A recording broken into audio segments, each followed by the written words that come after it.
we'll be talking about working alongside a miracle working God. And I'll be reading from the book of Mark, chapter 6, verses 30 to 44. Then the apostles gathered to Jesus and told him all things, both what they had done and what they had taught. And he said to them, "Come aside by yourselves to a deserted place and rest a while." For there were many coming and going, and they did not even have time to eat. So they departed to a deserted place in the boat by themselves. But the multitudes saw them departing, and many knew him and ran there on foot from all the cities. They arrived before them and came together to get to him. And Jesus, when he came out, saw a great multitude and was moved with compassion for them, because they were like sheep not having a shepherd. So he began to teach them many things. When the day was now far spent, his disciples came to him and said, "This is a deserted place, and already the hour is late. Send them away, that they may go into the surrounding country and villages and buy themselves bread, for they have nothing to eat." But Jesus answered and said to them, "You give them something to eat." And they said to him, "Shall we go and buy 200 denarii worth of bread and give them something to eat?" But Jesus said to them again, "How many loaves do you have? Go and see."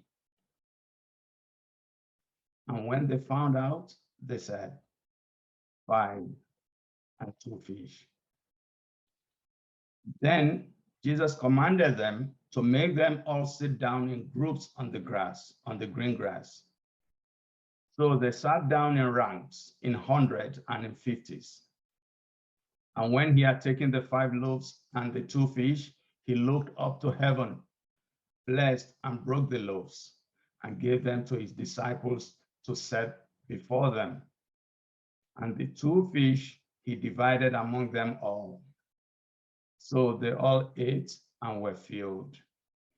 And they took up 12 baskets full of fragments and of the fish. Now those who had eaten the loaves were about 5,000 men. That is unbelievable. I believe all Christians worldwide need a miracle from God. But the question remains, if as a Christian would like to be used by God as a channel for a miracle. As a Christian, we have the tremendous responsibility and privilege of working alongside a miracle working God, and also to be a channel for his miracles. When we look at the story of Jesus feeding the 5,000, it's the only miracle recorded in all the 4 Gospels. All the 4 Gospels reported about this particular miracle. And this story breaks down how a Bible miracle actually works. We can see that when there is a need, only a few will notice it. But each individual needs to understand their responsibility and give it all, regardless of the odds.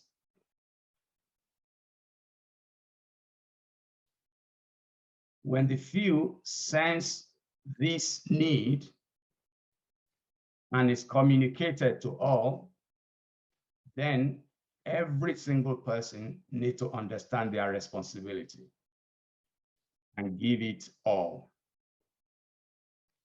There may be fear. There may be lack of understanding. But regardless of all the odds, we will see Jesus working out a miracle. Every miracle in the Bible begins with a problem, or what we may consider as human needs. In Mark 6:34, we will see that before our Lord fed the 5,000, the Bible said Jesus was moved with compassion when he saw a multitude of people who were like sheep not having a shepherd.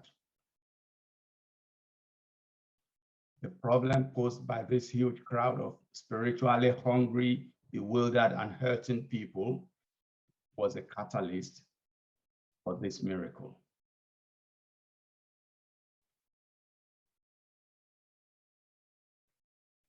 So also, if we have a problem in any area of our life, be it spiritual or physical, then we are a candidate to work alongside a miracle working God like Jesus.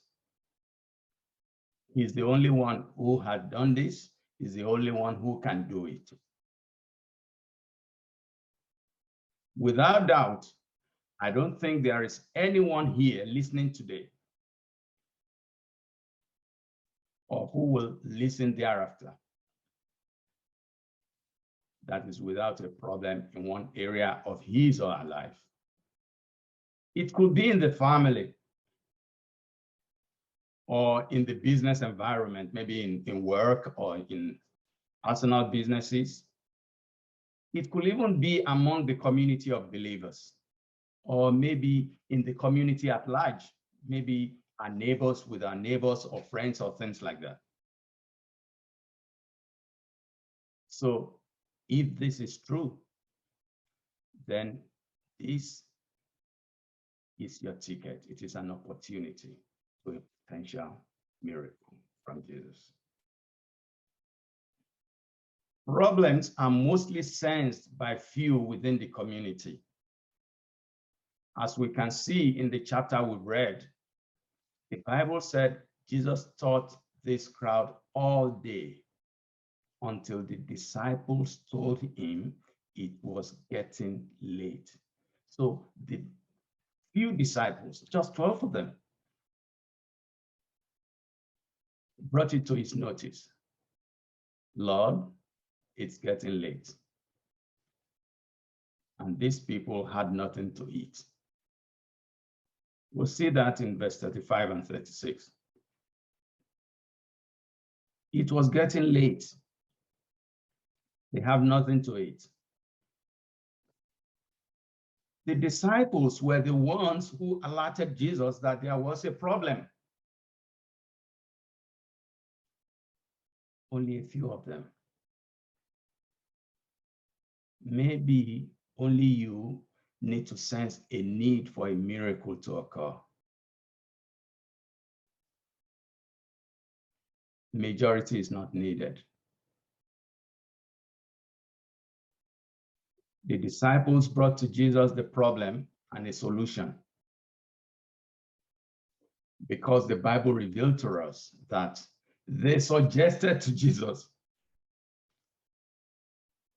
that Jesus should send the people away so that they can get something to eat by themselves in verse 36. So they came with a problem, and at the same time, they've come with a solution. Yeah, they will be hungry now. So you need to send them away to get something to eat. But it is true that neither the disciples nor Jesus have invited the crowd. They were not invited. They came from all places. So the disciples did not feel any sense of responsibility for the crowd.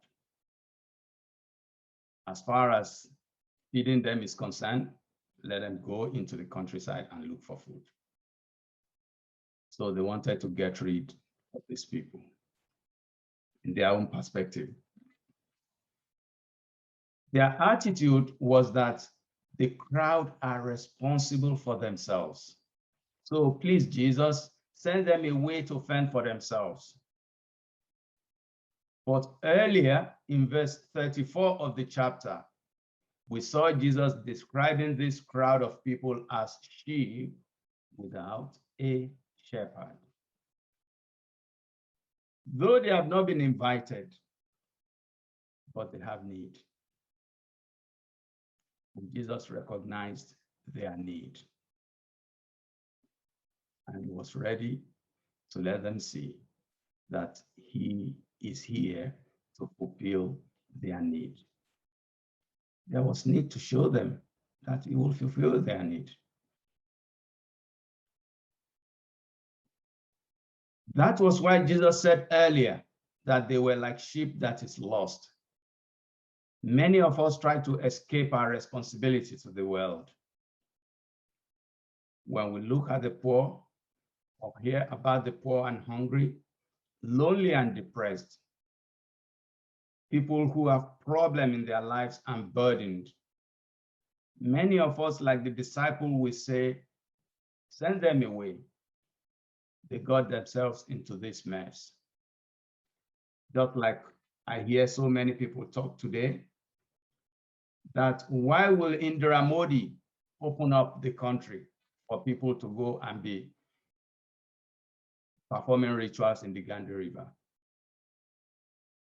Why is there no adequate hospitals in Nigeria?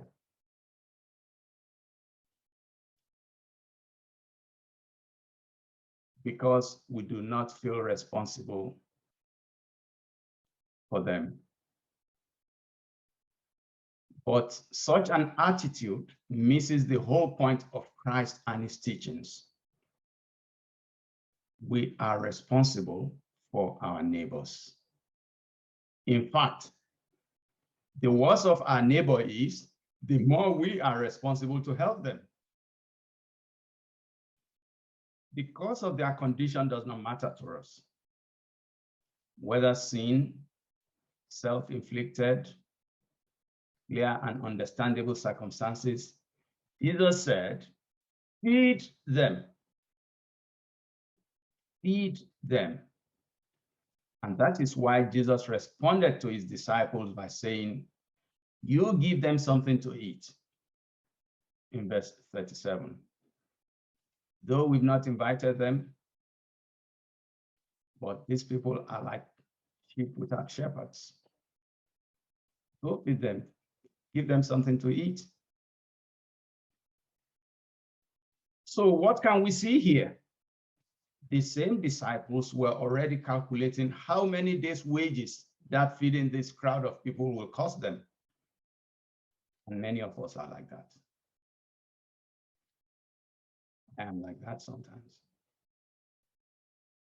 Obviously, the new Jesus didn't have that amount of money with him, and they don't have it either.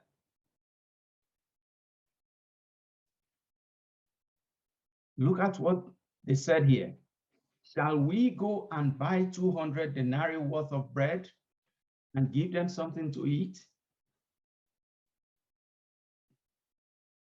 At that time, this is about 6 months' labor for the disciples. They did not have the money. So to them, the request by Jesus was ridiculous. There was no way they could give food to meet the need of the crowd. But just like many of us, the disciples forgot one thing. They forgot the power of God. They forgot the person they were following. They forgot the power of the God of Israel. He did it in Cana before this time, where there was nothing except water. He healed Mary of Magdala, but they forgot. They forgot that God's power could take a little and multiply it into many. The great thing is that God is not interested in our solutions or suggestions. He is only interested in our participation. And that is what Jesus requires of us. A few weeks ago, we reviewed the position of Naaman, the Syrian general, who approached Elisha for healing. He was torn between working with God to get his healing or walking away with his leprosy.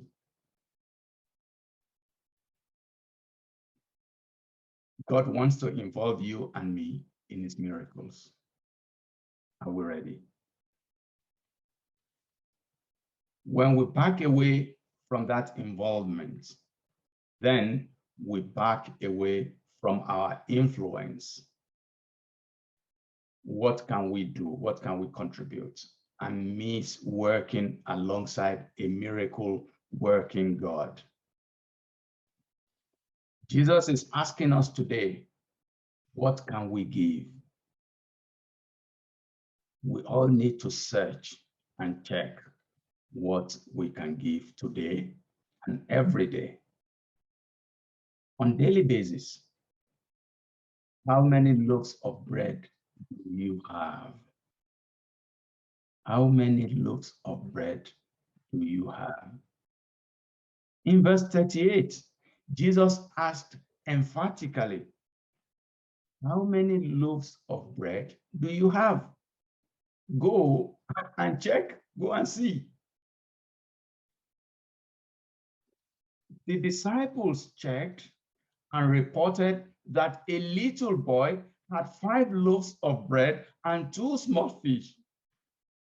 John actually emphasized on this in chapter 6, verse 9. John 6, verse 9. He expatiated on that a little lad had 5 loaves of bread and 2 small fish. So, to me, this boy obviously didn't need a miracle to be able to eat,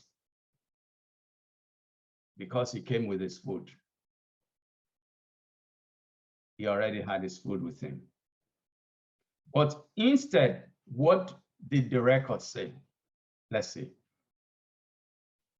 This boy was asked to give his 5 loaves with 2 fish to Jesus. There may be times in the journey of our life when we don't need a miracle like this little boy, because he had enough to feed himself. But God needs us to be a channel, just like this boy. He needs us to be a channel for a miracle for someone else. That will require us to give all that we have, no matter how little, just like this little boy was asked to give his 5 loaves and 2 fish. The disciples' request for this boy's lunch surely made no sense to him. If I was there, probably it wouldn't make sense to me. Because what is 5 loaves of bread in this precarious situation? How could his 5 loaves and 2 fish feed thousands of people?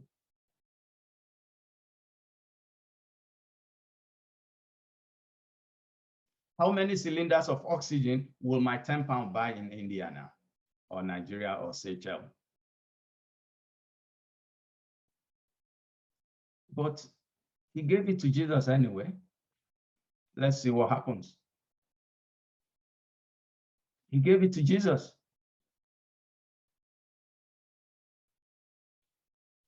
How many miracles might you have missed because you think what you can offer in a bad situation is too small? And as such, you didn't do it because it didn't make sense to you. For example, India is in a very precarious situation right now. And I keep asking myself, what can I do? So many families have lost jobs and finding it hard to feed right now.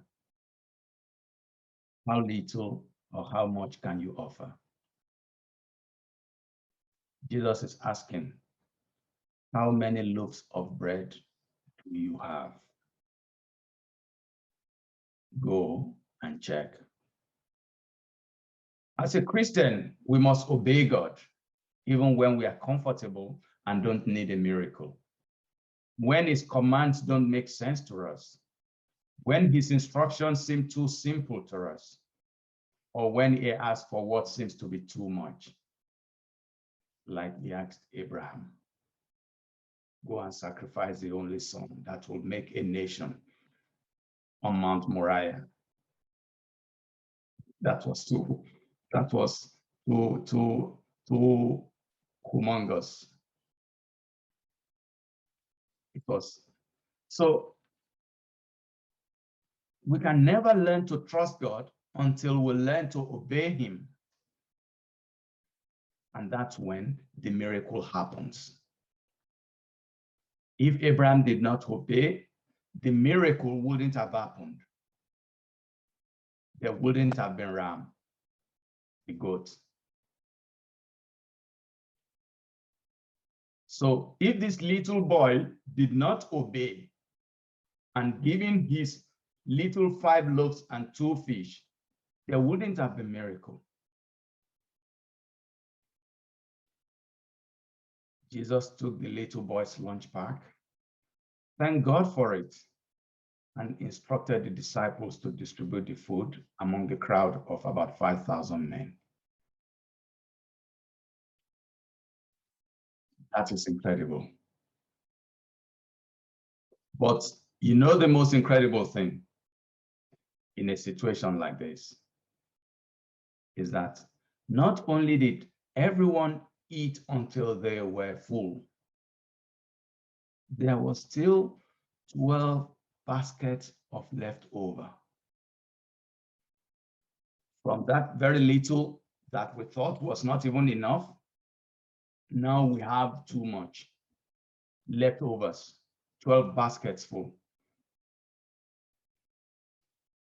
Surely the disciples, the crowd, and the little boy were changed forever by this event. They were changed forever. If it didn't change their life, we won't be reading about it today. It won't be in the canon.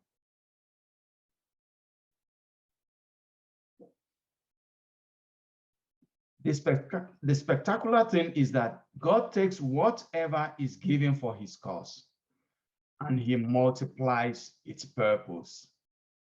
He multiplies its meaning. He multiplies its significance.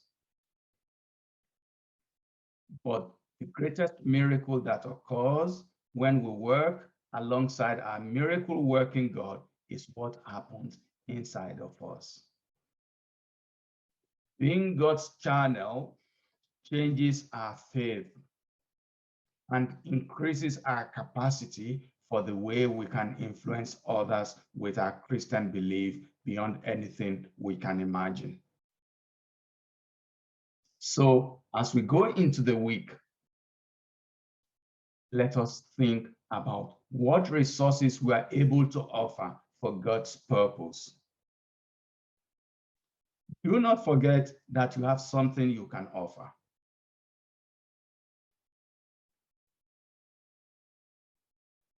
Because it must have been very unreasonable.